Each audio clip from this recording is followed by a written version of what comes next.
Bienvenue sur la chaîne Imo Rentable, la chaîne où on te parle d'investissement et aujourd'hui on va te parler de qu'est-ce qu'on ferait si jamais on devait recommencer à zéro sans pognon. Jean, allez, là tu viens d'avoir des contrôles sur contrôle, ta femme s'est barrée avec tout l'argent, tu t'es fait escroquer, il te reste 0 €. Comment tu fais pour te reconstruire un empire immobilier? Ce que je ferais, déjà, je prendrais un boulot en CDI si possible, peu importe le boulot. Ah ouais, McDo, ouais. serveur, Oui, les boulots pas qualifiés, ça peut être ramasser les poubelles, ça peut être ramasser les crottes de chien, ça peut être n'importe quoi, je ferais n'importe quel boulot, de toute façon au moins au SMIC. Ce n'est pas les boulots les plus sexy, ce n'est pas les boulots qui vont être en accord avec tes études, mais ça on s'en fout. Ton but c'est de te faire financer. Pour te faire financer, il faut 3 fiches de salaire. Est-ce que tu es prêt à te bouger le cul pendant 3 mois dans un boulot que tu n'aimes pas, certes, mais pour te créer la vie de tes rêves. Donc, l'état d'esprit, pour sortir les doigts et pour avoir des résultats, au bout d'un moment, il faut prendre n'importe quel boulot. Si personnellement, demain, j'ai plus rien, je prends n'importe quel boulot, ok? Et après ça, une fois que tu es dans un boulot, rien ne t'empêche d'aller voir un boulot un peu mieux. Mais dès demain, je trouve un boulot. J'ai mon boulot. En parallèle, si mon boulot il est vraiment trop pénible, je cherche un autre boulot, ok?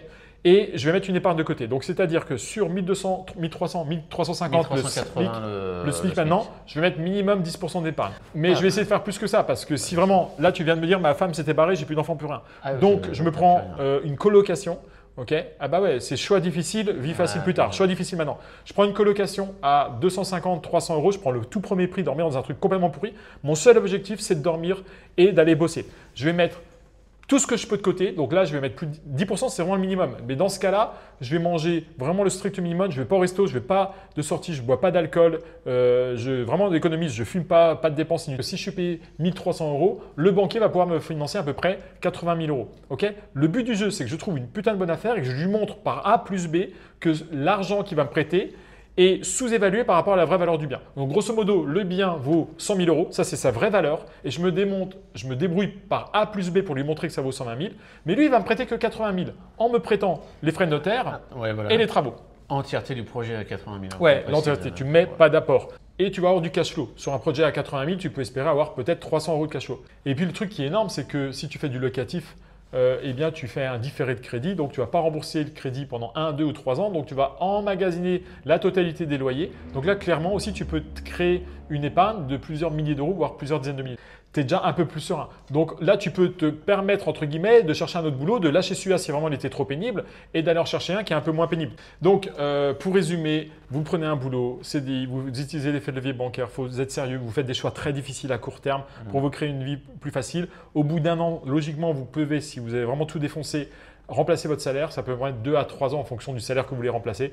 Et après ça, vous continuez d'investir. Et l'argent que vous gagnez en bourse, après ça, vous diversifiez. Vous investissez l'argent que vous gagnez en immobilier, pardon, vous le diversifiez. Vous investissez en bourse. Vous pouvez en mettre une partie en crypto de 5 à 10% de votre capital. Plus vous êtes jeune, plus vous pouvez prendre des risques et plus vous pouvez chercher des rentabilités importantes. Plus vous êtes âgé, plus il faut la jouer safe et surtout protéger son capital.